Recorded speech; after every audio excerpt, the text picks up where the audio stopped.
उमा को देखने के लिए लड़के वाले आने वाले हैं और उमा हमेशा की तरह इस बार भी नाराज है। क्यों? क्योंकि उसके पिताजी को लगता है कि लड़कियों को ज़्यादा पढ़ा लिखाने से उनकी शादी में दिक्कत होती है और इस बार तो उसके पिताजी ने लड़के वालों से उसके बी पास होने वाली बात छिपाई है, जो कि उमा को बिल्कुल भी पसंद नहीं है। आइए जानते हैं कि उमा के घर में कौन कौन है और उसे कौन देखने आने वाला है। क्या इस बार भी उमा का रिश्ता तय होगा या हमेशा की तरह ना हो जाएगी? तो शुरू करते हैं। उमा के घर में है एक नौकर, उमा के पिताजी जिनका नाम है रामस्वरूप, उमा की माताजी प्रेमा देवी और एक चरित्र रतन। गोपाल प्रसाद लड़के के पिता का नाम है और शंकर, जी हाँ, ये वही लड़का है जो उमा को देखने आने वाला है। आइए अब घर के अंदर चलते हैं और देखते हैं वहां क्या हो रहा है। मामूली तरह से सजा हुआ एक कमरा, कमरे के अंदर दरवाजे से आते हुए जिन महाशय की पीठ नजर आ रही है वे अधेड़ उम्र के मालूम होते हैं और तख्त को पकड़े हुए पीछे की ओर चलते चलते कमरे में आते हैं।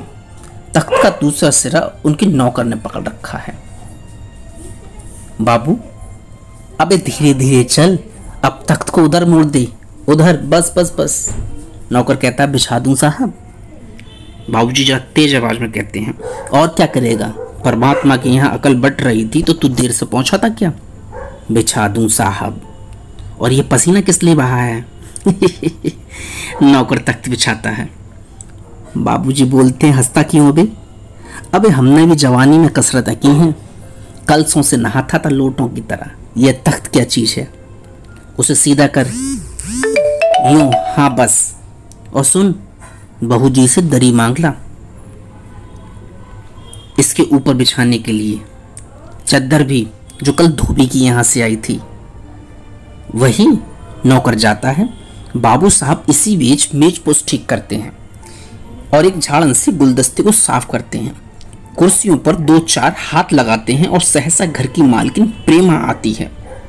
गंदुमी रंग, छोटा कद, चेहरे और आवाज से जाहिर होता है कि किसी काम में बहुत व्यस्त हैं। उनके पीछे पीछे भीगी बिल्ली की तरह नौकर आ रहा है, खाली हाथ। बाबू साहब रामस्वरूप दोनों तरफ देखने लगते हैं। प्रेमा बोलती है, मैं कहती हूँ इस वक्त धोती की क्या जरूरत पड़ गई, एक तो वैसे ही जल्दी जल्दी में। रामस्वरूप धोती? प्रेमा कहती है, हाँ अभी तो बदल कर आए हो और फिर ना जाने किस लिए। रामस्वरूप बोलते हैं, लेकिन तुमसे धोती मांगी किसने? यही तो कह रहा था रतन।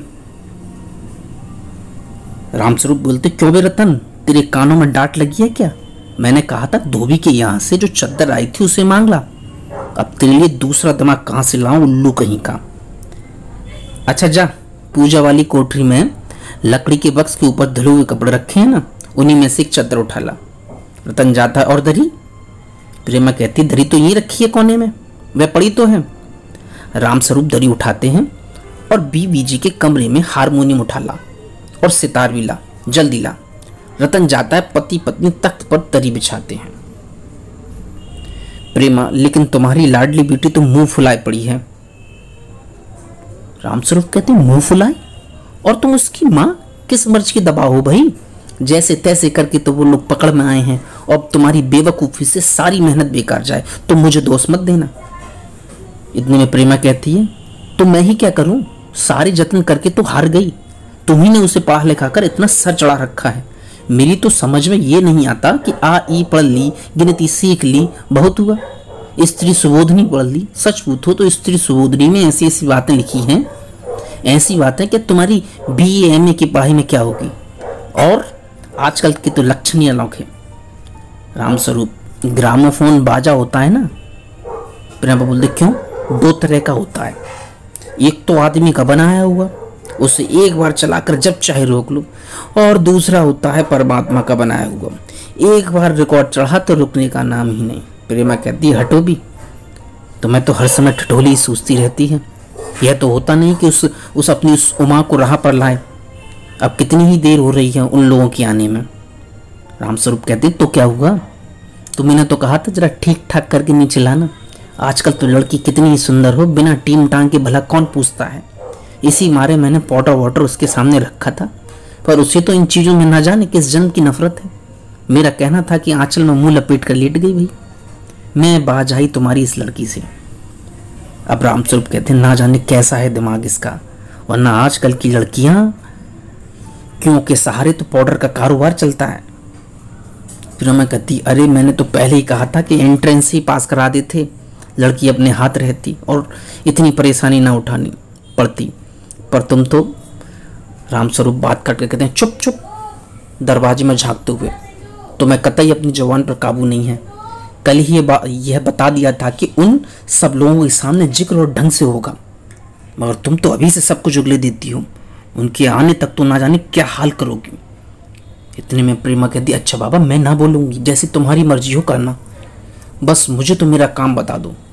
रामस्वरूप कहती हैं तो माँ को जैसे हो तैयार कर लो, ना सही पाउडर वैसे कौन सी बुरी है, पान लेकर भेज देना उसे, और नाश्ता तो तैयार है ना।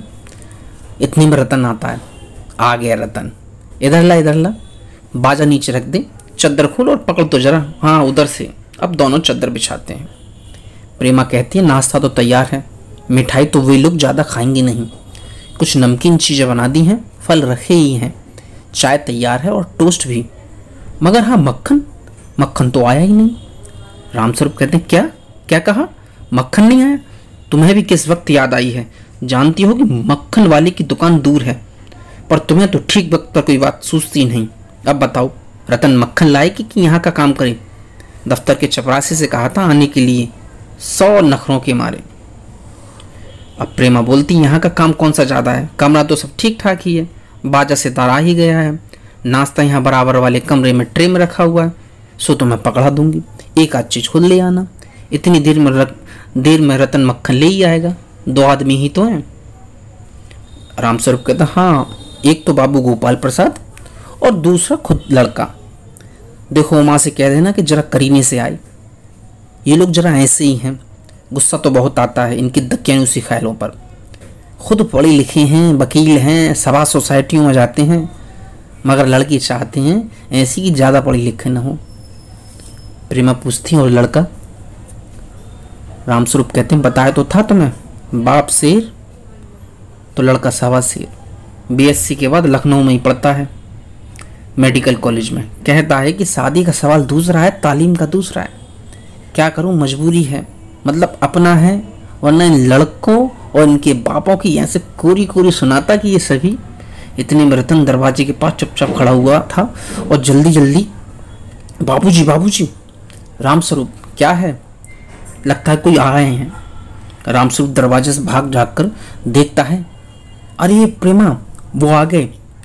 नौकर पर नजर पड़ती, अरे तू यहाँ खड़ा है बेवकूफ, गया नहीं मक्खन लाने? सब चौपट कर दिया। अबे उधर से नहीं इधर से जा।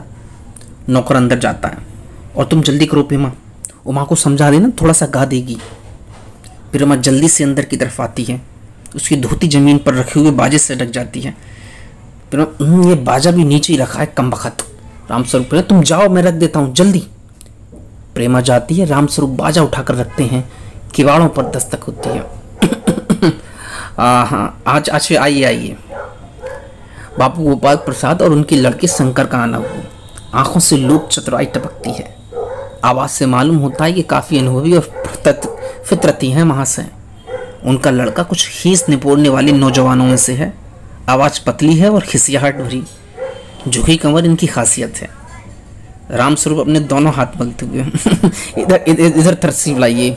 गोपाल प्रसाद बैठते हैं, मगर बैंत गिर पड़ता है। रामस्वरूप हाँ ये बैंत लाइए मुझे दीजिए, कोने में रख देते हैं और सब बैठ जाते हैं। तो मकान ढूंढने में कोई तकलीफ तो नहीं हुई? गोपाल प्रसाद खखार कर नहीं, तांगे वाला जानता था और फिर हमें यहाँ तो आना ही था, रास्ता मिलता कैसे नहीं। रामस्वरूप कहते हैं ये तो आपकी बड़ी मेहरबानी है कि मैंने आपको तकलीफ तो नहीं दी। गोपाल प्रसाद अरे नहीं साहब, जैसे मेरा काम वैसे आपका काम, आखिर लड़के को तो शादी करनी ही है, बल्कि यूँ कहिए कि मैंने आपके लिए खासी परेशानी कर दी। यह लीजिए। आप तो कांटों में घसीटने लगे, हम तो आपके सेवक हैं। थोड़ी देर बाद लड़की की ओर मुखातिब होकर गई, और कहिए शंकर बाबू कितने दिनों की छुट्टियां हैं? शंकर बाबू कहते हैं जी कॉलेज की छुट्टियां तो नहीं, वीकेंड में चला आया था। रामस्वरूप कहते हैं कि आपके कोर्स खत्म होने में तो साल भर रहा होगा। जी यही कोई 2 साल। रामस्वरूप कहते हैं साल 2 साल। और शंकर कहते हैं जी हाँ 1 आध साल का मार्जिन रखता हूँ। गोपाल प्रसाद कहते हैं बात यह है साहब कि शंकर 1 साल से बीमार हो गया था। क्या पता इन लोगों की इसी उम्र में सारी बीमारियां सताती हैं। एक हमारा ज़माना था कि स्कूल से आकर दर्जनों कचौड़ियाँ उड़ा जाते थे, मगर फिर जो खाना खाने बैठते तो भूख वैसी की वैसी। रामस्वरूप जी कहते हैं कचौड़ियाँ भी तो उस जमाने में पैसे की 2 आती थीं।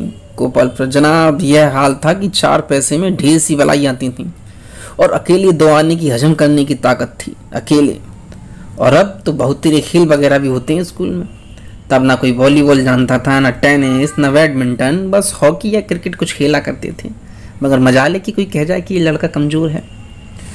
अब शंकर और रामस्वरूप कहीं से न बोलते हैं। रामस्वरूप कहते हैं जी हाँ उस जमाने की बात ही दूसरी थी। इस पर गोपाल प्रसाद जोशीली आवाज़ में, और पढ़ाई का यह हाल था कि एक बार कुर्सी पर बैठे कि 12 घंटे की सिटिंग हो गई। 12 घंटे जनाब, मैं तो सच कहता हूँ कि उस जमाने का मैट्रिक भी वह अंग्रेजी लिखता था फर्राटे की, और आजकल की एमए का भी मुकाबला नहीं कर सकते। रामस्वरूप कहते हैं जी हाँ जी बात तो सही है। इतने में गोपाल प्रसाद बोलते हैं माफ़ कीजिएगा बाबू रामस्वरूप, उस जमाने की जब याद आती है तो अपने को जब्त करना मुश्किल हो जाता है। रामस्वरूप कह रहे हैं वह तो रंगीन जमाना था, रंगीन। शंकर भी ही करता है। अब गोपाल प्रसाद एक साथ अपनी आवाज़ और तरीका बदलते हुए, अच्छा तो साहब बिजनेस की बातचीत हो जाए। रामस्वरूप चौंक कर बिजनेस, ओहो अच्छा, लेकिन ज़रा नाश्ता पानी तो कर लीजिए। तो सब लोग नाश्ते के लिए उठते हैं। गोपाल प्रसाद कहते हैं ये सब क्या तकल्लुफ़ करने की ज़रूरत थी। तो रामस्वरूप कहते हैं अरे तकल्लुफ़ किस बात का, यह तो मेरी बड़ी तकदीर है कि आप मेरे यहाँ तशरीफ़ लाए, वरना मैं किस काबिल हूँ।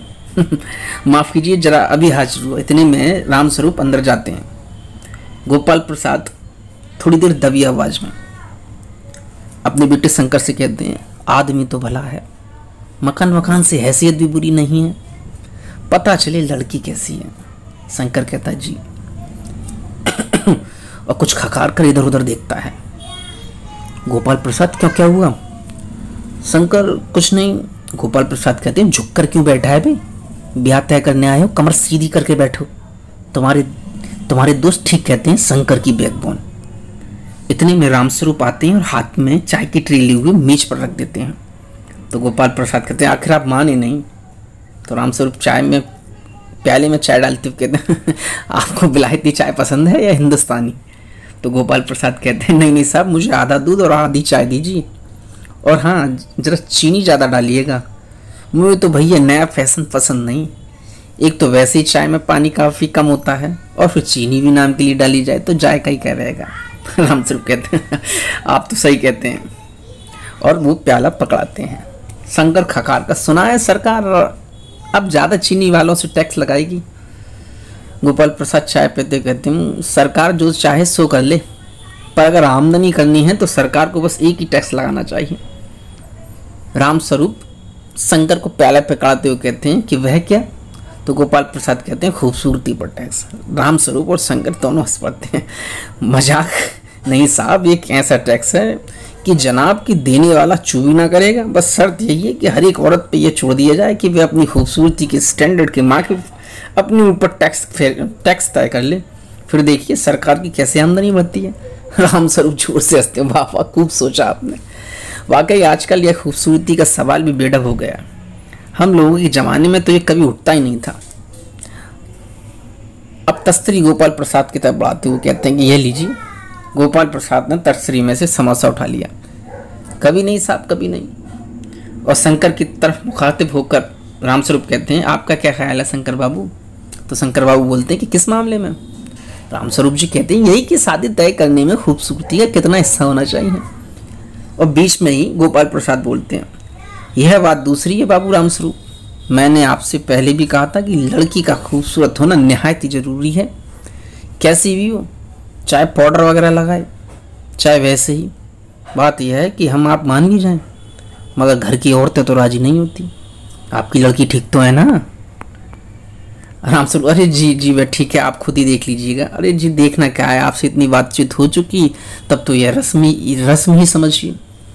तो रामस्वरूप बोलते हैं ये तो आपका मेरे ऊपर भारी एहसान है। और गोपाल प्रसाद कहते हैं जायचा तो मिल ही गया होगा। जायचा मतलब जन्म पत्री।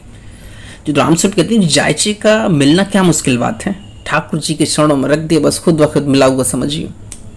हाँ यह ठीक कहा बिल्कुल आपने, लेकिन हाँ जो मेरे कानों में भड़क पड़ी है ये तो गलत है ना। रामस्वरूप चौंक कर कहते हैं क्या? यही पढ़ाई लिखाई के बारे में जी, साफ बात है कि साहब हमें ज़्यादा पढ़ी लिखी लड़की नहीं चाहिए। मैम साहब तो रखनी ही नहीं है, कौन भुगतेगा उसके नखरों को, बस हद से हद मैट्रिक पास होनी चाहिए। क्यों शंकर? शंकर कहता है जी हाँ, कोई नौकरी थोड़ी ना करानी है। इतने में रामस्वरूप कह रहे अरे जी नौकरी का तो सवाल ही नहीं उठता जी। गोपाल प्रसाद कहते हैं और क्या साहब, देखिए कुछ लोग मुझसे कहते हैं कि जब आपने अपने लड़कों को BA MA तक पढ़ाया है तो उनकी बहुएं भी ग्रेजुएट लीजिए। भला पूछिए इन अक्ल के ठेकेदारों से, क्या लड़कों की पढ़ाई और लड़कियों की पढ़ाई एक बात है? अरे मर्दों का काम तो है ही पढ़ना और काबिल होना, मगर औरतें भी वही करने लगी, अंग्रेजी अखबार पढ़ने लगी, पॉलिटिक्स वगैरह पर बहस करने लगी, तब तो हो चुकी गृहस्थी। जनाब मोर के पंख होते हैं मोरनी के नहीं, शेर के बाल होते हैं शेरनी के नहीं। और रामस्वरूप कहते हैं जी हाँ, मर्द की दाढ़ी होती है औरत की नहीं। अब शंकर भी हंसता, गोपाल प्रसाद गंभीर हो जाते हैं। अब गोपाल प्रसाद कहते हैं हाँ हाँ वह भी सही है, कहने का मतलब है कि कुछ बातें दुनिया में ऐसी हैं जो सिर्फ मर्दों के लिए हैं, और ऊंची तालीम भी एक ऐसी चीज़ है। रामस्वरूप शंकर से कहते हैं चाय और लीजिए। शंकर कहता है धन्यवाद जी, पी चुका। रामस्वरूप गोपाल प्रसाद और आप, बस साहब बस आप ख़त्म ही कीजिए। आपने तो कुछ खाया नहीं, चाय के साथ टोस्ट नहीं थे क्या? बताएं वह मक्खन। गोपाल प्रसाद कहते हैं नाश्ता ही तो करना था साहब, कोई पेट थोड़ा ना भरना था, और फिर टोस्ट वगैरह मैं खाता नहीं। रामस्वरूप कहते मेज को एक तरफ सरका देते हैं, फिर अंदर के दरवाजे की तरफ मुंह करके जरा जोर से कहते हैं अरे जरा पान भिजवा देना और सिगरेट मंगवाऊँ? जी नहीं। तो पान की तस्तरी हाथों में लिए उमा आती है, सादगी के कपड़े, गर्दन झुकी हुई। बाबू गोपाल प्रसाद की आंखें गड़ाकर और शंकर आंखें छिपाकर उसे ताक रहे हैं। रामस्वरूप यही है आपकी लड़की, लाओ बेटी पान मुझे दे दो। उमा पान की तस्तरी अपने पिता को देती है। उस समय उसका चेहरा ऊपर को उठ जाता है और नाक पर रखा हुआ सोने की रिम वाला चश्मा दिखता है। बाप बेटे चौंक उठते हैं। गोपाल प्रसाद और शंकर एक साथ चश्मा? रामस्वरूप जरा सक पकाकर जी वह तो पिछले महीने में इसकी आंखें दुखनी आ गई थी, तो कुछ दिनों के लिए चश्मा लगाना पड़ रहा है। गोपाल प्रसाद पढ़ाई वढ़ाई की वजह से तो कुछ नहीं? रामस्वरूप जी नहीं साहब, वह तो मैंने अर्ज किया ना। हाँ तो थोड़ा संतुष्ट होकर कोमल स्वर में, बैठो बेटी बैठो। रामस्वरूप कहते हैं बैठ जाओ बेटा उमा उस तख्त पर, और अपनी बाजी गाजी के साथ में। उमा बैठती है। गोपाल प्रसाद चाल में तो कुछ खराबी नहीं है, चेहरे पर छवि भी है। हाँ कुछ गाना बजाना सीखा है? रामस्वरूप कहते हैं जी हाँ, सितार और बाजा भी बजा लेती है। सुनाओ तो एक उमा, सुनाओ तो एक आध गीत सितार के साथ। उमा सितार उठाती है। थोड़ी देर बाद मीरा का मशहूर गीत मेरे तो गिरधर गोपाल दूसरा न कोई गाना शुरू कर देती है। स्वर से जाहिर होता है कि गाने का अच्छा ज्ञान है। उसके स्वर में तल्लीनता आ जाती है, यहाँ तक कि उसका मस्तक उठ जाता है। उसकी आंखें शंकर की झेपती सी आंखों से मिल जाती है और वह गाते गाते एक साथ रुक जाती है। रामस्वरूप कहते हैं क्यों, क्या हुआ? गाने को पूरा करो उमा। गोपाल नहीं साहब काफ़ी है, लड़की आपकी अच्छा गाती है। उमा बेटा सितार अंदर रखकर अंदर जाने को उठती है। इतने में गोपाल प्रसाद कहते हैं अभी ठहरो बेटी। हाँ थोड़ा और बैठी रहो उमा, तो तुम पेंटिंग वेंटिंग भी? इतने में उमा कहती चुप। गोपाल प्रसाद हाँ वह मैं आपको बताना ही भूल गया, यह जो तस्वीर टंगी हुई है कुत्ते वाली, इसी ने खींची है, वह उस दीवार पर भी। यह तो बहुत अच्छा। और सिलाई वगैरह? सिलाई तो सारे घर की इसी के जिम्मे रहती, यहाँ तक कि मेरी कमीजें भी यही सिलती है। गोपाल प्रसाद ठीक है, लेकिन हाँ बेटी तुमने कुछ इनाम विनाम भी जीते हैं? उमा फिर भी चुप। रामस्वरूप सारे के लिए खांसते हैं, लेकिन उमा चुप रहती, उसी तरह गर्दन झुकाए। गोपाल प्रसाद अब अधीर हो उठते हैं और रामस्वरूप सक पकाते हैं जवाब दो उमा। और रामस्वरूप कहते हैं जरा शर्म आती है, इनाम तो इसने। गोपाल प्रसाद रूखी आवाज में जरा इसे भी तो अपना मुंह खोलना चाहिए। रामस्वरूप उमा देखो आप क्या कह रहे हैं, जवाब दो ना। उमा हल्की लेकिन मजबूत आवाज में, क्या जवाब दूं बाबूजी? जब कुर्सी मेज बिकती है तब दुकानदार कुर्सी मेज से कुछ नहीं पूछता, सिर्फ खरीदार को दिखला देता है। पसंद आ गई तो अच्छा, वरना रामस्वरूप चौक। उमा मुझे कह लेने दीजिए बाबूजी, ये जो महाशय मेरे खरीदार बनकर आए हैं इनसे जरा पूछिए, क्या लड़कियों के दिल नहीं होते? क्या उनको चोट नहीं लगती? क्या बेबस भेड़ बकरियां हैं जिन्हें कसाई अच्छी तरह देखभाल कर? इतने में गोपाल प्रसाद ताव में आकर, रामस्वरूप आपने मेरी इज्जत उतारने के लिए मुझे यहाँ बुलाया था? उमा और तेज आवाज में, जी हाँ, हमारी बेइज्जती नहीं होती जो इतनी देर से आप नाप तौल कर रहे हैं। और जरा अपने इस साहिबजादे से पूछिए कि अभी पिछली फरवरी में लड़कियों की हॉस्टल के इर्द गिर्द क्यों घूम रहे थे और वहां से कैसे भगाए गए थे। इतने में शंकर कहता है, बाबूजी चलिए यहाँ से। लड़कियों के हॉस्टल में? तुम क्या कॉलेज पढ़ी हो? रामस्वरूप चुप, जी हाँ कॉलेज पढ़ी हूँ, मैंने BA पास किया है। कोई पाप नहीं किया, कोई चोरी नहीं की, और ना आपके पुत्र की तरह ताक झाँक कर कायरता दिखाई है। मुझे अपनी इज्जत अपने मान का ख्याल तो है, लेकिन इनसे पूछिए कि ये किस तरह नौकरानी के पैरों में पड़कर अपना मुंह छिपाकर भागे थे। उमा, गोपाल प्रसाद खड़े होकर गुस्से में, बस बहुत हो चुका। बाबू रामस्वरूप, आपने मेरे साथ धोखा किया है। आपकी लड़की BA पास है और आपने मुझसे कहा था कि सिर्फ मैट्रिक तक पढ़ी है। लाइए मेरी छड़ी कहाँ है, मैं चलता हूँ। वे बैंत उठाते हैं। BA पास? ओफो, गजब हो जाता, झूठ का भी कुछ ठिकाना नहीं है। आओ बेटी चलो, और दरवाजे की तरफ जाते हैं। उमा कहती, जी हाँ जाइए, जरूर चले जाइए, लेकिन घर जाकर जरा यह पता लगाइए कि आपकी लाडली बेटी की रीढ़ की हड्डी है भी या नहीं, यानी बैकबोन। बापू गोपाल प्रसाद के चेहरे पर बेबसी का गुस्सा और लड़के की रुलासापन दोनों बाहर चले जाते हैं। बापू रामस्वरूप कुर्सी पर धम से बैठ जाते हैं। उमा सहसा चुप हो जाती है। प्रेमा का घबराहट की हालत में आना, उमा रो रही है, यह सुनकर रामस्वरूप खड़े हो जाते हैं और रतन आता है। बाबूजी मक्खन, सब रतन की तरफ देखते हैं और पर्दा गिर जाता है।